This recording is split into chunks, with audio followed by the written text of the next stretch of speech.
ہم شہر کے لوگوں کا سب سے بڑا ایشو یہ کہ ہمیں تہبند سے بڑی گھبراہٹ ہوتی ہے، ہمیں تہبند باندھنے کی عادت نہیں ہے. گاؤں گوٹ کے لوگ تو گھر میں بھی تہبند باندھ رہے ہوتے ہیں، ان کو احرام کو پرابلم ہی کوئی نہیں ہوتا.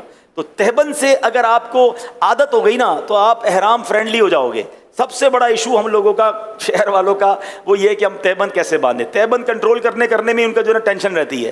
تو ایک بار صحیح طریقے سے آپ یہ احرام کا جو نیچے والا حصہ باندھنے کا ہے، تہبند باندھنے کا طریقہ سیکھ لو، آپ کا حج آسان ہو جائے گا. حج قران کرنا ہے نا تب بھی ہو جائے گا، لیکن جب احرام صحیح باندھنا ہو. اب احرام ہی سنبھالتے رہو گے تو دل ہوگا یار کب اترے گا احرام. مجھے بڑا بعض اوقات تو عجیب لگتا ہے، لوگ بار بار یہ پوچھتے ہیں احرام اترے گا کب. میں نے کہا پہلے روتے تھے احرام پہنوں گا کب، یا اللہ موقع دے میں احرام پہنوں. جیسے ہی احرام پہنا اب ٹینشن یہ اترے گا کب. ارے بھائی ریلیکس رہو، جلدی کس بات کی ہے. تو احرام صحیح باندھنا سیکھ جائیں گے تو آپ کو اس کی ٹینشن ختم ہو جائے گی. تو پہلے میں تہبند باندھنے کا آپ کو طریقہ بتا رہا ہوں. تو اب آپ نے پہلے تو چیک یہ کرنا ہے کہ یہ احرام میرے سائز کا بھی ہے کہ نہیں. تو اس کا طریقہ یہ کہ آپ نے اپنی ناف کے اوپر یہ والا بالکل کوئی بل نہ ہو رکھ کے چیک کر لیں کہ یہ آپ کے پیروں کے نیچے تک جا رہا ہے یا پیر تک ٹچ ہو رہا ہے. اس کا مطلب اس کا سائز ٹھیک ہے. ایسا نہ ہو کہ آپ ناف پہ رکھیں اور ابھی سے شروع سے ہی آپ کے ٹخنوں کے اوپر ہے تو یہ آپ کے لیے سائز تھوڑا ہے. چلے بسم اللہ الرحمن الرحیم. اچھا اب کرنا یہ ہے کہ یہ دونوں چادریں آپ نے اس کے کنارے ملا لینے، ٹھیک ہے، اور کوئی اس میں اوپر بل نہ رہے. ان دونوں کناروں کو آپ نے ملا لیا. اچھا اب اس طرف سے تھوڑا سا اس کو ٹائٹ کر لیں، جتنا ٹائٹ کرنا ہے آپ ٹائٹ کر لیں، ٹھیک ہے. اب ان دونوں کو واپس اپنے ہاتھوں سے یہاں پر لے آئیں. اب اس کے بعد دوبارہ جو ہے اس کو یہاں لے آئیں، یعنی اس کو فلیپ کر رہے ہیں آپ، ٹھیک ہے نا. اور اب آپ کی مرضی ہے ایک بار دو بار، کیونکہ احرام بھی بہتر ہے کہ ٹخنوں سے اوپر ہو، تو پھر تھوڑا اگر بڑا ہے تو 4 بار کر لیں. اب مثال کے طور پہ یہ میں نے اس کو 4 بار فولڈ دیا ہے نا. اب یہ اتنا اچھا بندھا ہے کہ مجھے بیلٹ کی حاجت نہیں ہے، ٹھیک ہے. اچھا ایک اور غلطی جو حاجی کر جاتے ہیں یا غلطی عمرہ کرنے والے کر جاتے ہیں، ابھی چونکہ میں تربیت کر رہا ہوں تو میں نے کپڑے پہنے ہوئے ہیں، ٹھیک ہے نا. لیکن جب آپ احرام پہنیں گے تو جسم پر اور کوئی کپڑا نہیں ہوگا، کوئی انڈر گارمنٹ، کوئی انڈر ویئر وغیرہ کچھ بھی آپ نہیں پہنیں گے، ٹھیک ہے. مرد جب احرام پہنے گا تو اس کے جسم پر بے سلی چادریں ہی ہوں گی، سر پر ٹوپی امامہ بھی نہیں ہوگا، یہ خیال رکھنا ہے، ٹھیک ہے. تو اب آپ نے جب یہ احرام پہنا نا تو اب ظاہر ہے اس کے نیچے تو کچھ بھی نہیں پہنا ہے. تو اب یہ جو فلیپنگ کی ہم نے اس کو گھما کے جس طرح بنایا ہے نا، اس کا فائدہ یہ کہ اگر ہوا بھی آئی نا تیز تو یہ اگر اڑی بھی چادر تو آپ کی ستر، آپ کا جو جسم ہے وہ چھپا رہے گا، بے پردگی نہیں ہوگی. تو ہم نے احرام جب اس طرح باندھتے تو اس سے ایک تو چلنے میں بڑی آسانی رہتی ہے، دوسرا پردہ بھی رہتا ہے، تیسرا یہ کنٹرول بھی رہتا ہے. اچھا یہ میں نے سکھایا نا تو آپ مجھے شاید 50 سیکنڈ لگ گئے ہوں گے، 1 منٹ لگ گیا ہوگا. لیکن اگر میں خود باندھوں یا آپ کی پریکٹس ہو جائے گی تو 30 سیکنڈ میں بھی ہو جائے گا، پتہ بھی نہیں چلے گا. آپ کی عادت ایسی بن جائے گی کہ آپ بالکل آسانی سے باندھ لیں گے. اب بیلٹ نہ بھی پہنے تو احرام چلے گا. اچھا کچھ حاجی غلطی کیا کرتے ہیں، کیونکہ گھر میں تولیہ باندھنے کی عادت ہے نہانے کے بعد کچھ لوگوں کی، تو وہ احرام تولیے کی طرح باندھ لیتے ہیں، اب یوں باندھ رہے ہوتے ہیں. جب اب یوں احرام باندھ لو گے تو آپ تو اپنے آپ کو قید کر بیٹھے، اب تو آپ زیادہ چل بھی نہیں سکو گے اور پھر سنبھالتے رہو اس کو. تو یہ اس طرح نہ باندھیں. باندھنا تو ٹھیک ہے ہو جائے گا باندھنا، لیکن آپ ٹینشن میں رہو گے. تو احرام فرینڈلی بننے کا ایک طریقہ میں آپ کو بتاتا ہوں کہ اگر حج میں کچھ دن ہے نا تو اکیلے کمرے میں رات کو جب موقع ملے، آپ کا بیڈ روم ہو تو آپ تہبند باندھ کر سونا شروع کر دیں.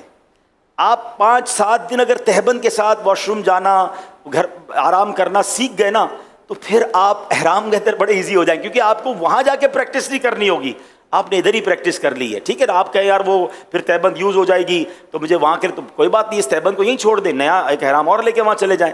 لیکن اچھی نیت کے ساتھ اس کی پریکٹس کر لے تو یہ بڑا آسان ہو جائے گا. اچھا اب بیلٹ کئی قسم کے آتے ہیں، لیکن اگر اس طرح کا بیلٹ جو ٹریولر بیک بیلٹ کہلاتا ہے جس میں جیب ہوتے ہیں، یہ بیلٹ بڑا آسان رہتا ہے. تو اس کو باندھنا بڑا آسان ہے، پیچھے اس کا کلپ ہوتا ہے اور اس میں آپ اپنا موبائل فون، اپنے ضروری کاغذات یا کوئی تھوڑے بہت پیسے بھی رکھ سکتے ہیں. اس میں بھی ایک مشورہ دوں گا کہ حج پر جا رہے ہیں تو 2 موبائل لے جائیں. اگر آپ کے پاس اسمارٹ فون یا قیمتی فون ہے تو اس کے ساتھ ایک چھوٹا فون بھی لے جائیں، جو آپ حرم پاک میں جانے آنے کے لیے، منی عرفات میں، دیگر جگہوں پر آپ کے پاس وہ بھی فون ہو. کیونکہ بعض اوقات بیلٹ میں لوگ رکھتے ہیں اور بیلٹ اٹھا کر رکھ دیتے ہیں کہیں وضو خانے پہ اور قیمتی فون بھی چلا جاتا ہے، یا اپنے پورے سفر کی ساری کرنسی اسی بیلٹ میں رکھتے ہیں.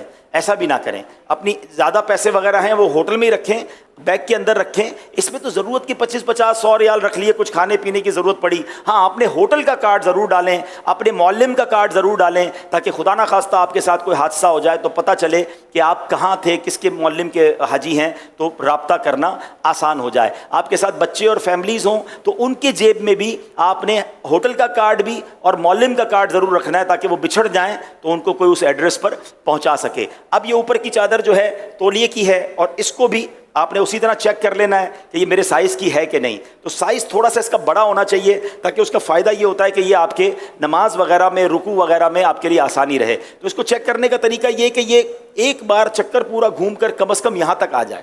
تو یہ جو چادر ہے یہ میرے لیے ٹھیک ہے, میری سائز کے لیے اوکے ہے کہ یہاں تک گھوم کے آ گئی ہے. تو اب جب یہاں تک آ گئی ہے نا, تو اب یہ میں جب رکوع کروں گا نا تو یہ گرے گا نہیں. ورنہ نارملی کیا ہوتا ہے کہ اگر احرام یہی ختم ہو گیا تو جتنی بار آپ نماز پڑھیں گے وہ نیچے آتا رہے گا, پھر آپ اوپر کرتے رہیں گے تو تھوڑا سا کنفیوژن بھی رہتی ہے. تو بہتر یہ کہ احرام اتنا ہو کہ یہاں سے پورا چکر گھوم کر آپ کے یہ والے کاندھے پر یہ دوبارہ آ جائے, تو اب آپ بڑے سکون سے انشاءاللہ احرام پہن لیں گے. تو یہ ہم نے احرام پہن لیا.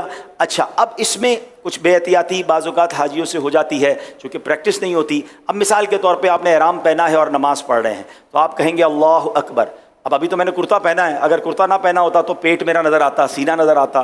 تو جب نماز پڑھتے ہیں تو یہ پورا جسم نظر آ رہا ہوتا ہے, یہ بہتر نہیں ہے.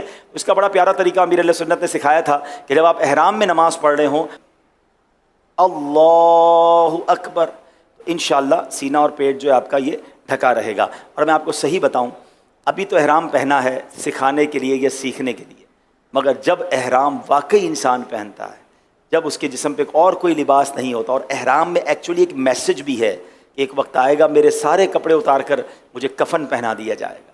تو یہ احرام کی چادریں ہمیں اس سفر کی بھی یاد دلاتی ہیں. اور جب بندہ احرام پہن لیتا ہے نا, اور پھر اس کے بعد جب وہ لبیک پڑھتا ہے اور جو اس کی کیفیت بنتی ہے, یہ الفاظ میں بیان بھی نہیں کیا جا سکتا.